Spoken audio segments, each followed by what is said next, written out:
दोस्तों, नवंबर का महीना चल रहा है। अब हमारे एडेनियम प्लांट डोरमेंसी पीरियड में जाने वाले हैं। कुछ पौधे तो मेरे डोरमेंसी में साइन भी दिखने लगे हैं, जैसे पत्तियों का पीला होना, कलियों का सूख कर गिरने लगना। तो ये डोरमेंसी के ही साइन आप दिखने लगे हैं। लेकिन हाँ, कुछ पौधों में ये देखिए कली सूखने भी लगी है। कुछ पौधों में अभी फ्लावरिंग भी हो रही है। सर्दियाँ अच्छी खासी पड़ने लगी हैं। अब हमें अपने एडेनियम की देखभाल कैसे करनी है ताकि हमारे एडेनियम अगले सीजन के लिए पूरी तरह से सेफ भी रहें और फ्लावरिंग भी करते रहें। तो आज के इस वीडियो में सब कुछ आपके साथ शेयर करने वाली हूँ। फ्रेंड, आप देख रहे हैं my YouTube channel Lucknowi gardener. मेरे चैनल पर आप सभी का बहुत बहुत हार्दिक स्वागत है। जैसा कि आप सभी को पता है, एडेनियम बहुत ही खूबसूरत हार्डी प्लांट है। बहुत कम देख रेख में ही चलने वाला पौधा है, मतलब कि रेगिस्तानी इलाके का पौधा है। इसको पानी की बहुत कम आवश्यकता रहती है। इसमें फूल जो खिलते हैं वो एकदम गुलाब के जैसे होते हैं, इसलिए ही इसको डेजर्ट रोज़ भी कहते हैं। एडेनियम को आप छोटे से छोटे पॉट में भी लगाएंगे तो भी ये बहुत अच्छे से चलता रहता है। आप देख सकते हो, छोटा पौधा है और इसमें पास से देखिएगा छोटी छोटी कलियां भी आ गई हैं। कहने का मतलब ये है, एडेनियम को बहुत बड़े और गहरे पॉट की ज़रूरत नहीं होती है।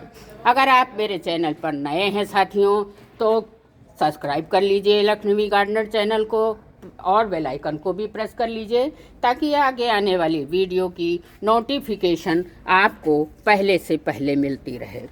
तो साथियों, एडेनियम का पौधा 20 नवंबर से पूरी दिसंबर जनवरी तक डोरमेंसी पीरियड में रहता है। अब आपको इस चीज़ का विशेष ध्यान रखना है कि आपको अपने एडेनियम के पौधे ऐसी जगह प्लेस करने हैं जहाँ पर 6 से 7 घंटे की तेज धूप आती हो। थोड़ी बहुत सर्दी होती है दोस्तों, तो ये प्लांट बर्दाश्त भी कर लेता है। लेकिन जैसे ही भीषण सर्दी कोहरा पाला आता है, इसको थोड़ी प्रॉब्लम आ जाती है। कई बार तो कोहरे पाले से इसके कॉडेस भी ख़राब होने लगते हैं और पत्तियां भी पीली होकर झड़ने लगती हैं इस तरह से। और होता ये है कि डोरमेंसी आते आते इस तरह से पूरी स्टंप रह जाती है, पत्तियां पूरी तरह से खाली हो जाती हैं। भयंकर सर्दी में केवल इसमें स्टंप आपको दिखेंगे, फूल और पत्तियां भी बहुत ज़्यादा कम हो जाएंगी। तो आपको कोहरे से पाले से बचाने के लिए दोस्तों, इसको थोड़ा शेमी शेड एरिया में रख देना होगा जहाँ पर छाया भी रहती हो और मॉर्निंग की 2-3 घंटे की धूप भी आती हो। आपको जो पौधे पर पीली पत्तियाँ नज़र आए साथियों, इस तरह से उनको आपको रिमूव करते चलना है ताकि हमारे प्लांट की ग्रोथ अच्छे से हो सके और जो आगे आने वाली न्यू ग्रोथ हैं वो रुकने ना पाए। इसलिए आपको पत्तियों को रिमूव करते रहना है। इनको डोरमेंसी में नेचुरल प्रोसेस है, इसके झड़ने से आपको परेशान होने की ज़रूरत नहीं होती। जैसे ही तेज़ सर्दी आएगी उसकी मात्रा बहुत हो जाएगी दोस्तों, हमारे पौधे में नमी बराबर बनी रहेगी, तो कोडेस इससे नमी की वजह से ख़राब होने भी लगते हैं। तो आपको ध्यान रखना है, इनको शेमी शेड एरिया में रख देना है। और अगर आपके प्लांट में इस तरह से हेल्दी सीड पॉट बन गए हैं दोस्तों, तो उनको किसी रस्सी की सहायता से, किसी धागे से, ऊन से इस तरह से बांध लीजिए। यहाँ से निशान बना हुआ है, आप साफ देख सकते हो। यहीं से ये जब ब्राउन हो जाता है, पक जाता है, तो फूट के उड़ जाता है और पता नहीं चलता इनके बीज कहाँ चले गए। अगर आपको फ्री में मेरी तरह से एडेनियम के बहुत सारे पौधे बनाने हैं तो सीड पॉट को आपको सेफ रखना होगा। अब आपको करना ये है कि आपको चेक करते रहना है अच्छे से। अपने प्लांट की मट्टी को देखिए, इस तरह से चेक करते रहिए। जब प्लांट की मिट्टी इतनी भुरभुरी हो जाए, ध्यान से देखिएगा, इतनी भुरभुरी हो जाए तब आपको पानी डालना है। पानी का विशेष ध्यान रखना है। ऐसा नहीं है कि आप रोज़ रोज़ पानी देते रहोगे।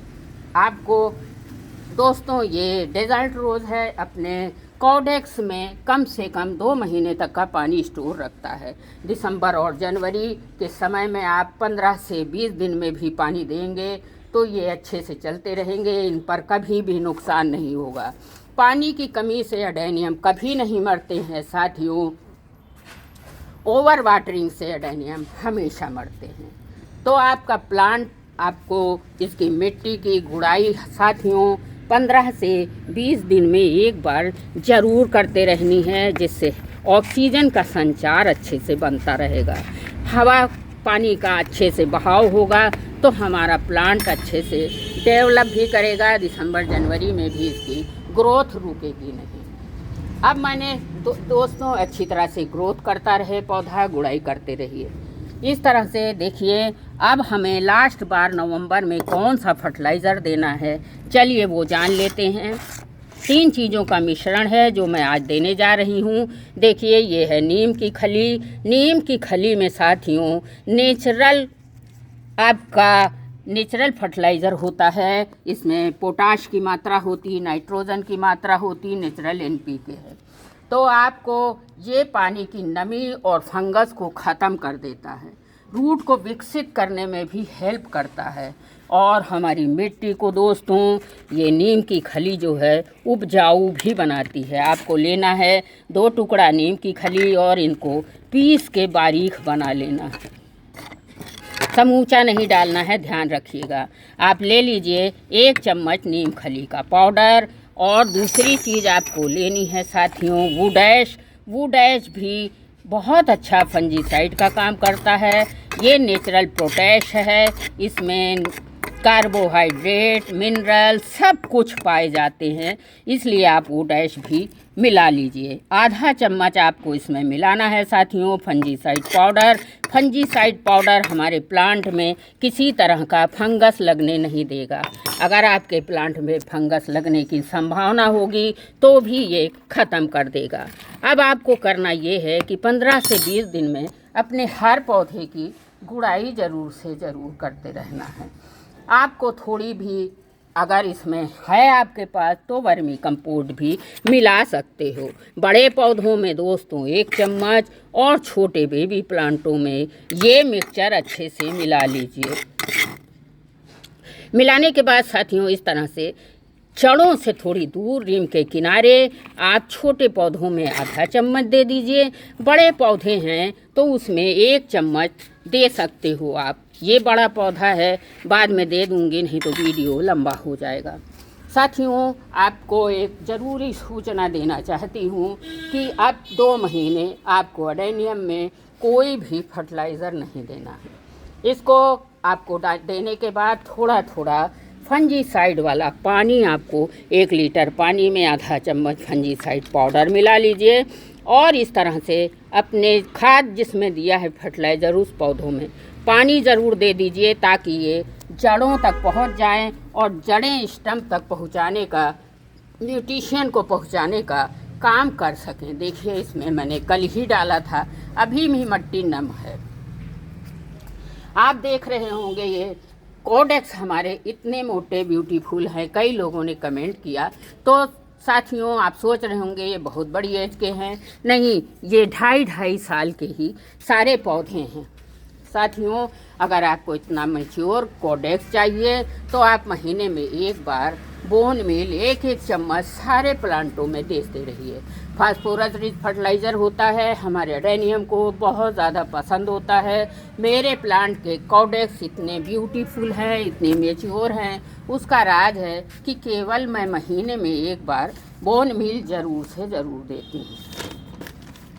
इस तरह से आप अपने सारे पौधों में ये दे दीजिए। कोडेक्स में ये पानी स्टोर रखता है। अगर आप 2 महीने इनको 10-10 दिन के अंतराल में पानी देंगे तो भी इनका कोई कुछ नहीं बिगड़ेगा। आपको विशेष ध्यान रखना है, पौधे की मिट्टी जब ड्राई हो जाए इस तरह से तभी पानी दीजिए।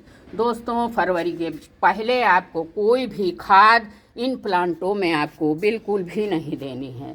मतलब जब डोरमेंसी ख़त्म हो जाए, एडेनियम की तेज़ ग्रोथ के लिए हम सभी को फिर फर्टिलाइज़र देना होगा। अभी जो खाद मैंने दी है अगर आप दे दोगे तो 2 महीने ये अच्छे से सरवाइव करते रहेगा। पौधे का कोडेक्स भी नहीं ख़राब होगा। अगर 15-20 दिन लग जाएं तो भी कोई दिक्कत नहीं है। आप पानी तभी दीजिए जब इसकी मिट्टी सूख जाए। ओवर वाटरिंग से ही एडेनियम में सड़ने गलने लगता है इनका कोडेक्स।